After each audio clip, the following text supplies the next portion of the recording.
Dalawa lang po ang shift dito sa Batasan Hills National High School. Bakit hindi tatlo tulad ng sa iba?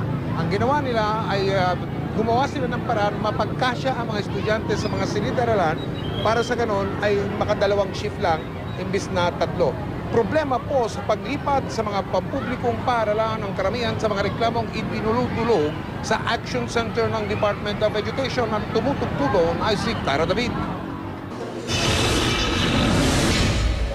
Galing pa ng Laguna ang mag-inang Beth at Charmaine Alzona na nagtungo kanina sa DepEd Action Center sa Pasig City. Isang taong natigil sa pag-aaral si Charmaine dahil wala na silang pang-tuition sa private school. Mahirap na po ma'am ang buhay, may college na po kasi ako. Tsaka gusto ko rin pong ma-settle yung problema dito sa pinanggalingan. Magkano po ba yung tuition dun sa private school na pinapasukan niya? 24 po yung pinanggalingan po niya. 24,000? Opo. Madali lang sanang lumipat sa pampublikong paaralan. Ang problema, may utang pa ang pamilya sa pinanggalingang private school ni Charmaine. Napilitan tuloy tumigil sa pag-aaral ang bata dahil hindi raw sila makahanap ng pampublikong eskwelahang tatanggap sa kanila.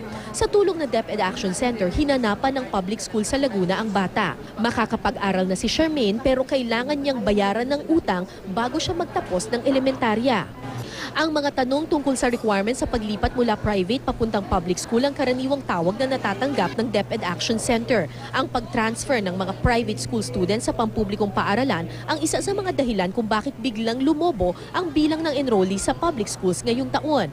Sa ngayon, nasa 20.9 million na ang public school students at nadadagdagan pa ang bilang na ito. Ayon sa DepEd, wala naman daw classroom shortage. Katunayan, iisang eskwelahan na lang ang nagpapatupad ng triple shift. Lahat ng iba hanggang 2 shifts na lang. If you compare the number of schools na nagkaroon ng shifting, 3 shifts, doon sa last year, bumaba na to. In fact, yun na lang yung Tangos. Nagkaroon ng doon sa grade level na yun ng 3 shifting. Ang pinakamalaki raw nilang problema sa ngayon, hindi na classrooms, kundi mga eskwelahan sa mga lugar na sinalanta ng Bagyong Yolanda. Ayon sa DepEd, susubukan nilang tapusin ang rehabilitation bago matapos ang school year.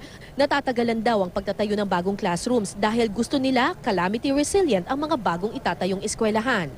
Kumpleto na rin daw ang mga upuan, pero kulang pa rin sa mga palikuran. 13,000 water and sanitation facilities pa ang kailangan ipatayo para matiyak ang kalusugan ng mga mag-aaral. Cara David, Nakatutok, 24 Oras.